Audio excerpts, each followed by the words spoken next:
Alrighty, welcome back, ladies and gentlemen. It is LaughNgamez here. I'm back with another Starcraft 2 1 versus 1 bot AI cast. We have got ourselves what should be a good one here today, and I'll get right into that. Just make sure to click that like button if you haven't already. Leave a comment down below saying more bots if you want to see more of these bot matches. Subscribe if you haven't already, as this is the only channel on YouTube that has daily bot videos. And if you do want to help support the channel so I can buy coffee to fuel these casts, consider becoming a YouTube member. And enough of that. We have got Pigbot here in the upper left of the map pylon, the AI edition.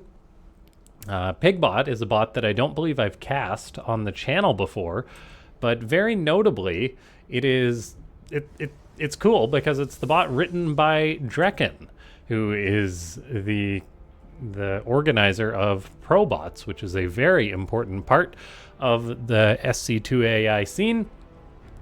Pretty much the competitive tournament where we get to see the bots play it out, and a lot of the motivation for the updates for these bot authors. So cool to actually cast Pigbot finally.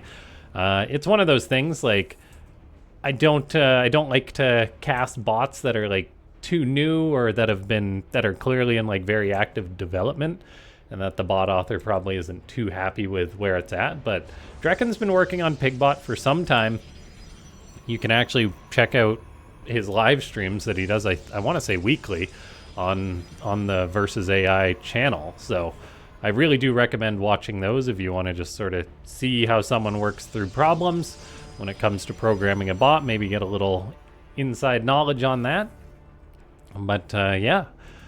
Then we have got MorningLightMountain, which is an up-and-coming Terran bot, which is looking pretty darn good so far, based off the Sharky framework, and sort of speaking in its description that it uses tanks and liberators together. We've seen some of that, which is very neat, and apparently has adaptive build orders based on the opponent's race, real-time learning from game outcomes.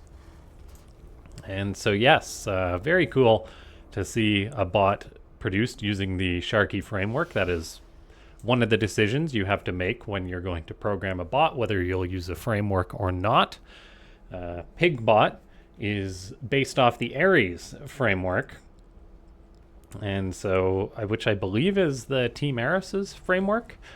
And so yeah, we've got some very cool bots here today, and we'll just see how they do against each other. I think it should be a fair match. And yeah,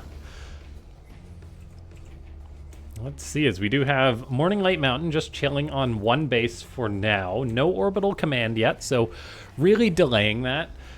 Up to a whopping 27 SCVs on one base, which is not something I'm too much of a fan of. I was talking about this on the stream the other day, that getting an orbital command is really worth it. Like, one mule pays for your orbital, and then pretty much every, oh gosh, like 40 seconds, you're getting like 200 minerals or something like that. So it's really, really worth it to get that orbital as soon as possible, and to pause the SCV production while it produces.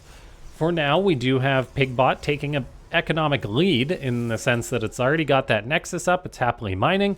Drekken has got his bot with some stalkers that are dancing. Probes are zapping the SCV as it moves around the base, which is cool to see. No zap there, but yeah. Pigbot is going for a Forge, a Twilight Council. Meanwhile, MorningLightMountain seems to be preparing for the mother of all one base all-ins, as it's just been producing Marines. It's now getting tanks on the way. SCVs are long-distance mining. But yes, a very interesting strategy here from MorningLightMountain. Pigbot, meanwhile, is going for a bit more of a respectful macro play. Stalker's still just dancing. A couple Zealots are now warping on in. Where are they warping in? In the corner there.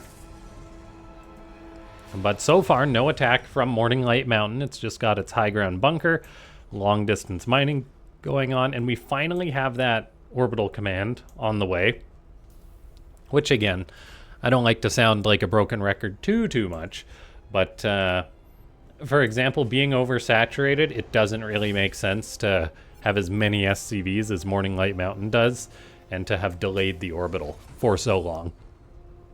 But yes, let's see here. As we do eventually get an expo going up for MorningLightMountain, so just a very safe play.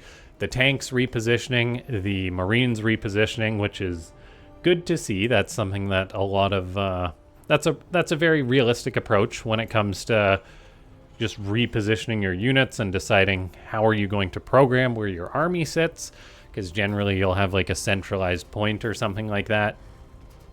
And usually the logical answer to that is just at the natural base, maybe between the third, maybe at like later expansions to reposition your army, but the natural is always a safe bet. As yeah, I mean, you can't get to the main base without going through the natural, is my point. We do have Pigbot going for a third Nexus already, High Templar being warped on in, getting a Disruptor as well, which is something that I've seen, I think I've seen Drekken working on stream on his Disruptor micro, so we'll keep an eye on that. We are getting an Archon. For now, the Protoss army is looking pretty formidable. At the same time, tanks are good. So we'll see whether Drekken's bot, Pigbot, can actually poke on in here. As that Archon moves forward, a few Stalkers moving forward, getting aggressive, but I'm not sure there's going to be much success found here. As, like I said, tanks defensively are very difficult to break. And so MorningLightMountain does very well with that defense. As Pigbot micros this Immortal back, skirmishing with these Marines. Immortals do actually have more range than Marines, so in theory you can perfectly micro against them, and it looks like Pigbot's doing a pretty darn good job of that, as those Marines are just getting popped off one by one by this Immortal. And yeah, so that's really showing us something that humans can't quite do, but bots can do pretty reliably, which is if there's a discrepancy between units' range, bots can really try and exploit that. Looks like Pigbot is continuing to try and get aggressive here, as it now moves in with that Immortal again. The Archon again, the Immortal leads the charge and dies, while the rest of the units go, maybe not. The Archon eating tank shots is not great. Liberator's set up as well. Does the Disruptor at least fire? No, it's just gonna die. So a bit of a suicide against the wall of MorningLightMountain. Pigbot, though, does have a good economy to back this up. We are seeing double Immortal production, and another gateway goes up and another robo goes up, which is very important here because Pigbot is floating a lot of money. It's got only 2 gateways for now, so we are going up to 4, which is cool to see. I'm curious whether this bot utilizes like dynamic production and whether it'll keep on adding gateways or maybe it's just a hard-coded set amount. MorningLightMountain is moving out to secure a third base. There's so many tanks and Liberators to lock this down, though, and those Zealots do not have charge to get on top of those tanks either, as MorningLightMountain's army seems pretty terrifying for Pigbot to deal with presently. But the Protoss bot does lead in the upgrades, though, now getting +1 armor, which will definitely help out. That third robo finishing up is a big deal. The money is continuing to climb, though. It's notable as well that Chrono Boost is not being utilized, which is a bit of lost efficiency again for the bot. For example, this upgrade could be getting Chrono Boosted, the gateways could be getting Chrono Boosted, that kind of thing. But yeah, so far the fundamentals of both these bots looking pretty darn good. MorningLightMountain senses danger and the tanks immediately siege on up. We're getting triple Disruptor production. My concern for Pigbot here is the lack of anti-air against potential mass Liberators, but look at this, a bit of a sneaky play from Pigbot as it decides to path around and goes towards the natural of MorningLightMountain, which is not defended at all. The tanks, Liberators, and Marines are going to need to reposition to deal with this. The Liberators do come in, the Vikings also come in. We get a scan from MorningLightMountain to hunt that Observer, which is cool, and then the Vikings as well do land to try and shut this down. Funnily enough, the Colossus still lives, so it's actually fighting landed Vikings, which has got to feel pretty good for the Colossi. It's not every day they get to do that. And Immortal in the back is still causing problems as well, as MorningLightMountain again seems to be struggling with diving on top of this. You pretty much just want to dive on top of the enemy. But again, that's something that's very difficult to handle when you're programming, because if your bot just is programmed to full send and dive all the time, like dive after an Immortal that's just trying to kite you, you'll just be kited indefinitely, potentially. So lots of problems that these bot authors have to solve, but they're both doing pretty darn well. Pigbot is going in for another attack. I think the only thing I can say here is that it's attacking with relatively small numbers of units, and that's not working out too darn well for it. Disruptor does actually get fired. The Nova gets a connection, I believe, on a Viking there, and the Disruptor's path towards the natural base of MorningLightMountain. There is Archons for anti-air. Another Nova goes out. The Novas seem to just fire out and then don't track the units, but still, like, Pigbot getting some trades, and yeah, MorningLightMountain just holding on, defending, building up this army. I'm curious whether it's waiting for a certain amount of supply before it attacks or not. We're getting smart servos, upgrades, researching for the Terran ghosts on the way. Meanwhile, Pigbot says more disruptors. I need them, and I need them now. Just firing out more Archons as well, and then just going for yet another attack. This army's looking pretty formidable. I would love to see charge on these Zealots, but if we haven't seen it yet, I get the feeling we're not going to see it. And then let's see, as Pigbot moves on in, MorningLightMountain is again out of position to try and deal with this, although some of the units do pad towards the north, which isn't going to go too well for them. They do get a tank, though, and Immortals and Archons are causing problems in the natural of MorningLightMountain. A Ghost is probably going to die as well, although there is Cloak being researched, which could be important. Liberators are getting set on up here for MorningLightMountain to try and clean this up, but damage has definitely been taken. The Terran bot does have behavior there to lift up the command center to prevent it from dying, which is good.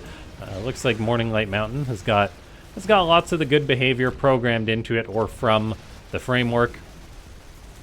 But yeah, for now, the Terran bot does hold on, but things seem to be trending worse for MorningLightMountain. It's not like it's building up into 20 siege tanks or something like that. It's constantly being whittled down here, and its army is not quite in position every time that Pigbot attacks. So we'll see whether MorningLightMountain can stabilize and get up to that big army that it wants to get to. For now, Pigbot just building up these scary robo armies. These are the armies that you do not want to fight on the ladder, as it's a really strong composition here from Pigbot.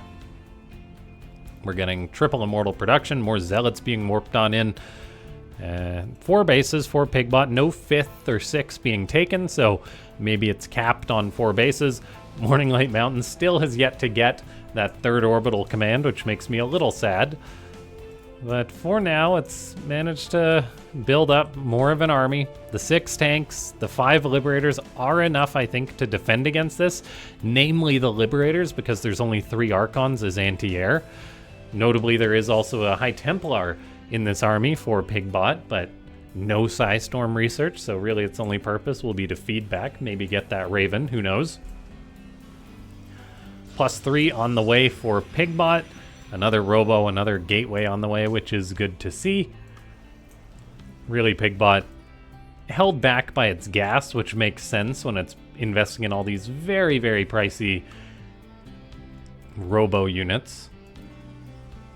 Pigbot quite oversaturated right now on the natural base, but it's totally saturated at the other bases, so there's really not much else to do with those workers other than to throw up a new Nexus or start long-distance mining. We are getting quad Immortal production now from Pigbot, which is kind of nuts, and Pigbot is just about maxed out here, so we'll see what it's waiting for, as it's really taking its time before going for another attack now, as it kind of just dances a little bit for now. MorningLightMountain still chilling on its 3 bases. It's got a very high Viking count. Well, it's got 10 Vikings, which is a decent number against 3 Colossi. I mean, the Colossi aren't as big of a threat because it's not like there's lots of bio to melt. It's mainly just tanks and Liberators as the bulk of the army. We are getting a fusion core for MorningLightMountain, which is capitalizing on the time it's being given. And so it does seem in this game that Pigbot has kind of fallen asleep a little bit. It was going for consecutive attacks, but now it's just maxed out and is chilling. So we may fast forward a little bit as we see Pigbot maybe getting multiple commands. I'm not seeing any blue clicks around here or anything like that, but it's still just probably going to be sitting back, I'm guessing, until MorningLightMountain attacks at this point, as when bots get caught in little traps like this, they don't tend to wake up. The observers for Pigbot are still pathing around. MorningLightMountain has a 4th base on the way, building now. Still no third orbital command, which makes me a little sad. But the Red Terran is approaching max out. Will Pigbot be able to defend the inevitable move out, which is going to be really, really difficult, as it will have to contend with a bunch of Liberators here, a bunch of Vikings, and there's only 6 Archons as on the ground as the anti-air, so maybe Pigbot will be able to destroy the ground army quickly with all these Immortals, but otherwise I'm a little bit concerned. We do have an attack, and Pigbot is now waking up as some of these units pad towards this main Terran army. All the Liberators, which are incredibly stacked up, which could be problematic against these Archons, seeing as how they're facing the wrong way. The Vikings actually land on top of the Colossi, which is just interesting tactics from MorningLightMountain. There is tanks still sieged up at the back. Pigbot is struggling to dislodge this here, as the pathing is having a hard time. Seems like, I'm not sure where these probes are going for now, but the natural base is under threat. Fortunately, the Liberators are not just parking on top of this army. We do get a Disruptor Nova going out, but again, they seem to just aim for the target and then not adjust after that. So let's see, mass repair going down for MorningLightMountain. Unfortunately, Archons pathing through those circles of death. We do have Pigbot rebuilding its Cybercore, which is good redundancy, so I'm a big fan of that. However, it doesn't seem to be building any more Stalkers. It's just hard on this one composition. As MorningLightMountain goes for the throat, Pigbot has got a lot of money to spend, but it really just needs to spend it and get some more anti-air going. There is Archons that are coming forward. One gets a few shots off, but then those Liberators set up, and it is death for those Archons. So more High Templar are warping in. Gas is the main bottleneck for the Protoss. That High Templar has got to wait for its friend. Wait for your friend. Don't go through the circles. No! The High Templar does go down. Actually taking more than one shot to die, which I'm guessing is just because of the armor upgrades, I want to say. Yeah. MorningLightMountain's push seems to be pretty difficult to deal with. Liberators and tanks are very strong, and Pigbot is a little heavy on the robo stuff. It is building at least a rounded composition, so it's not like it's got no anti-air, but it doesn't have enough anti-air. And yeah, unless these Liberators reposition into a poor spot, I think it's just going to be units feeding into their death against them as MorningLightMountain continues to push on in. So Pigbot may be meeting a tragic end here today for this one. But yeah, a very, very good showing from both of these bots here today. A bit unfortunate for Pigbot that it kind of got stuck and didn't go for an attack while MorningLightMountain was weak. I think it probably could have killed MorningLightMountain. But in the end, it just goes to show that programming a bot is mighty difficult.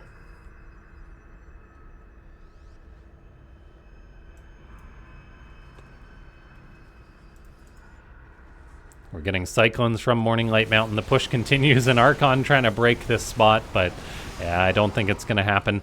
This is why robo units are risky when it comes to programming a bot. It implements the problem in that most of them don't shoot up.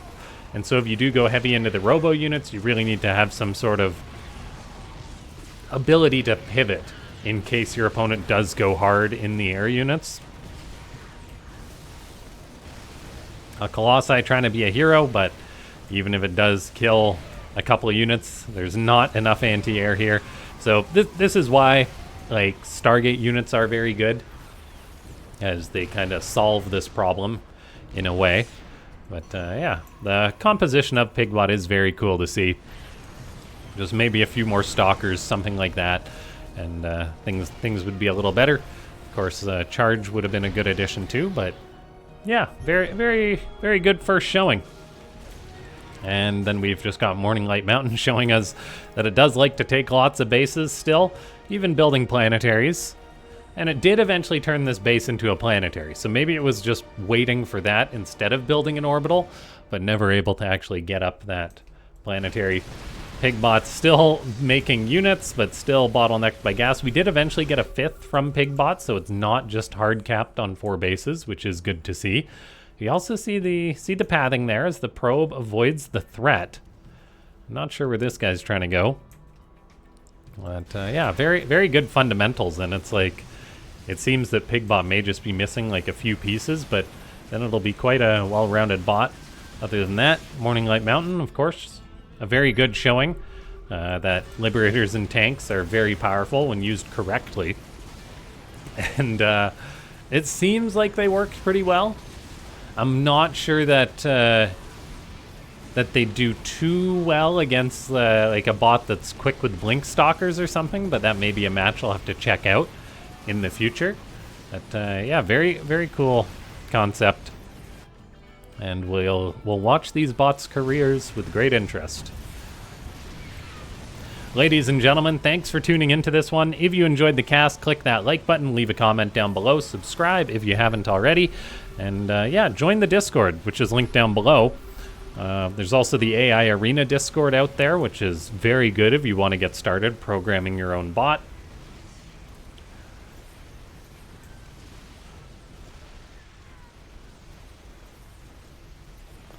A bit of a slow cleanup here.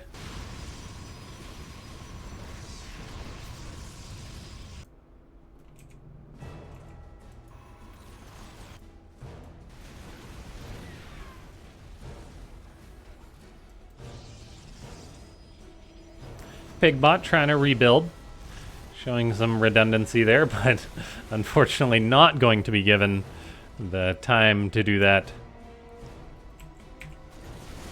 GG.